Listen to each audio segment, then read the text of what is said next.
bâtiment qui accueille le centre céramique de Grand Bassam date de 1910.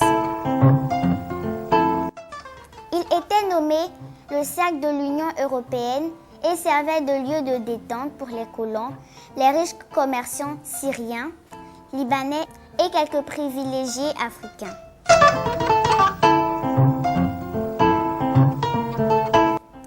Depuis quand est-il devenu un centre céramique ?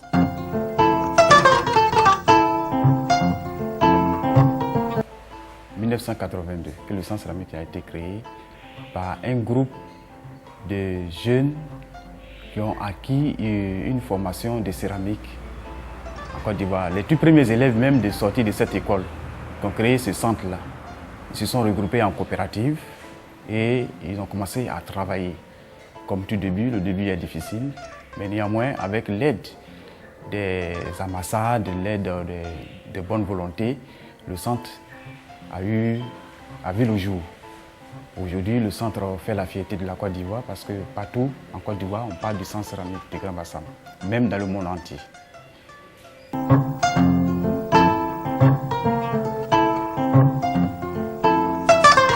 Quelles sont les étapes de la confection d'une céramique ? L'argile vient d'une carrière à Dabou. Elle extrait du sous-sol et l'argile contient beaucoup d'impuretés. Lorsque ça arrive à l'atelier, on a une série de machines pour traiter l'argile d'abord avant de passer à la fabrique des pièces. C'est ainsi qu'on a cette machine qu'on appelle une broyeuse. L'argile brute est mise dans la broyeuse, mélangée avec assez d'eau.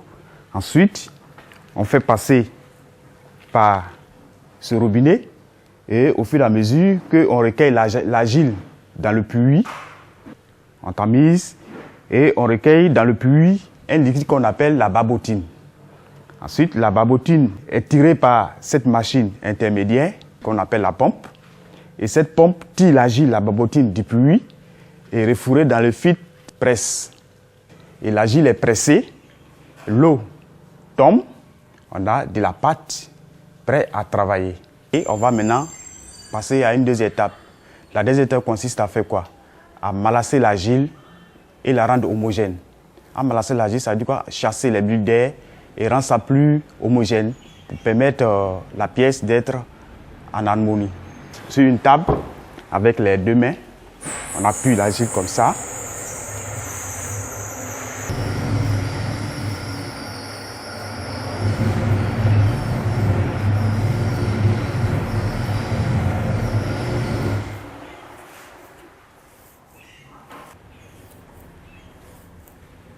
Tout commence par là.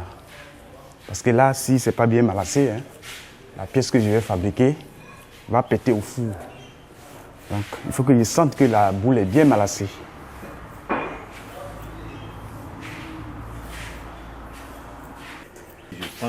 Je sens que la boule est prête, la pâte, l'argile est prête à travailler. Voilà. Voilà. Ça, avec cette boule, je vais faire une pièce. J'ai mis l'argile simplement sur une machine qu'on appelle un tour. Je mouille les deux mains, vous voyez. Je mets de l'eau, voilà, bien mouillé.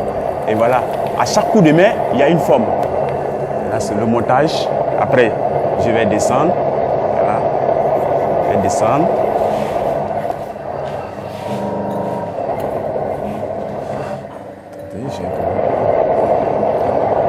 Je vais descendre. À chaque coup de main, il y a une forme. Voilà, je vais reprendre. Voilà, c'est monté. Et ça fait comment? Sur le montage, je descends. Et en descendant, c'est pour centrer la boule.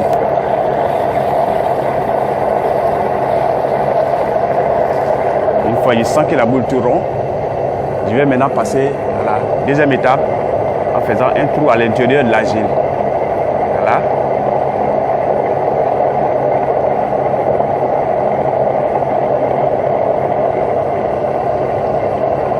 Je fais le trou. Je nettoie à l'intérieur.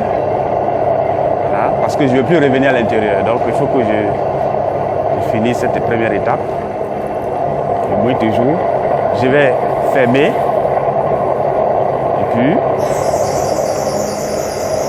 faire un cylindre d'abord avant de faire la forme. Voilà, le cylindre.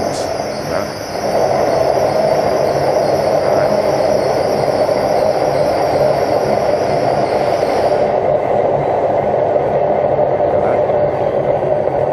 Je continue le cylindre jusqu'à ce que j'ai l'épaisseur de la pièce. Voilà, j'ai maintenant l'épaisseur. Je vais maintenant faire une forme.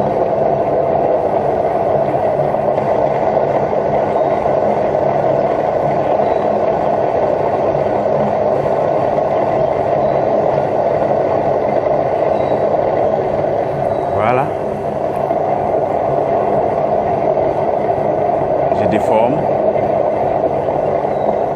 Et je fais une bombure en bas.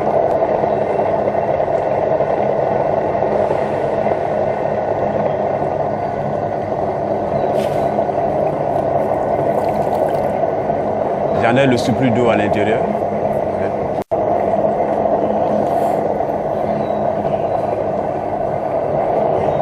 Et une fois que je sens que ma pièce se balance, qu'est-ce que je fais? J'utilise un outil qu'on appelle la pointe pour enlever le bord, pour rendre ça plus juste.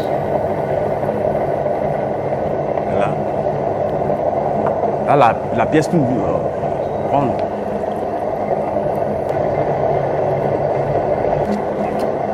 Enlever le surplus de terre en dessous. Et avec un fil à métal, je vais décoller la pièce sur la girelle. Hop, voilà. Hop, voilà. Ouais. Nettoyer, rendre la forme définitive. Oui. Et la seconde étape, c'est la décorer. Et c'est ce que le monsieur est en train de faire.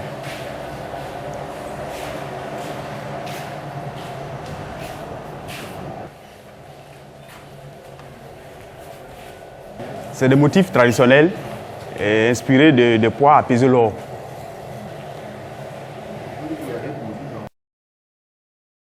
On a fini de faire la décoration.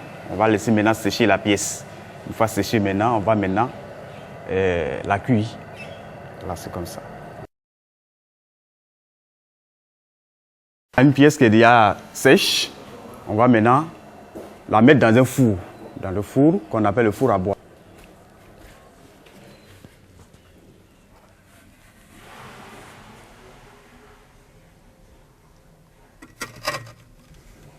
Une fois le four est fermé, il y a le foyer derrière. On va cuire maintenant avec du fagot. C'est-à-dire que le four, la flamme passe en dessous du four pour alimenter la chambre. Après une journée de cuisson, voilà maintenant la pièce déjà cuite. Et quand ça sort de ce four, on l'appelle le biscuit. Puisqu'on a ça a la couleur du biscuit. Vous voyez, voilà. Ce qu'on appelle les pièces biscuits.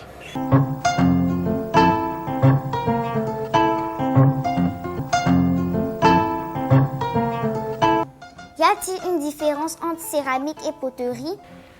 En fait, la céramique, c'est un plus de la poterie. Lorsque vous fabriquez de la poterie, il y a un ajout qu'on appelle, il y a un produit qu'on appelle l'émail, qu'on met sur la poterie, qui transforme la poterie qu'on appelle maintenant la céramique.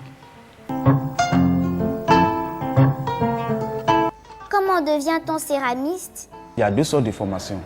Il y a ceux qui ont eu une formation théorique et une formation pratique. La formation théorique, c'est quoi?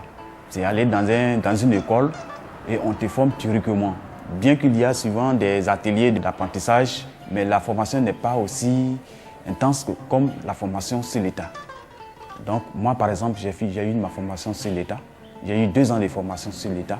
Et c'est après les 2 ans que j'ai commencé à produire normalement, à travailler. Et je suis fier parce que avec ma formation sur l'État, j'ai beaucoup appris par rapport à la formation théorique. D'autres ont fait la formation théorique. Ceci fait que après la formation théorique, d'autres même préféraient être formateurs ou enseignants dans un lycée ou dans un collège ou dans un centre de formation comme des formateurs. soit professeur d'art plastique. Peut-on vivre de la céramique? La céramique nourrit son homme. Mais comme tout métier, il y a des hauts et des bas. C'est comme ça. Sinon, la céramique nourrit son homme. Il n'y a pas de choses. On se souvient bien depuis 82, de 82 jusqu'à 1999, avant le coup d'État. On vivait bien, tout marchait bien, on vivait bien. Ça nourrit son homme. Après la crise a fait que tout a chuté, toutes les entreprises comme nous autres. Nous, on ne peut plus toucher parce que nous sommes au côté artisanal. L'artisanal, vous voyez ceux qui, en Côte d'Ivoire par exemple, quand vous voyez en Côte d'Ivoire, ceux qui utilisent l'artisanal, ce ne sont pas les locaux, c'est les Occidentaux qui viennent acheter. Donc ceux-là qui n'étaient pas là pendant la crise, on ne peut pas vivre. Avez-vous un message? En fait, le message, c'est que j'invite nos frères ivoiriens, surtout africains, noirs surtout, de venir découvrir la céramique. Parce que la céramique, en fait, c'est un métier universel. La céramique se trouve partout. C'est un métier universel. Et partout, soit vous avez une maison, vous avez besoin de la céramique, soit en vaisselle ou en décoration. Les cadeaux que nous avons, c'est de la céramique. Les pots de fleurs dans les maisons, c'est de la céramique. Donc, partout, c'est un métier universel.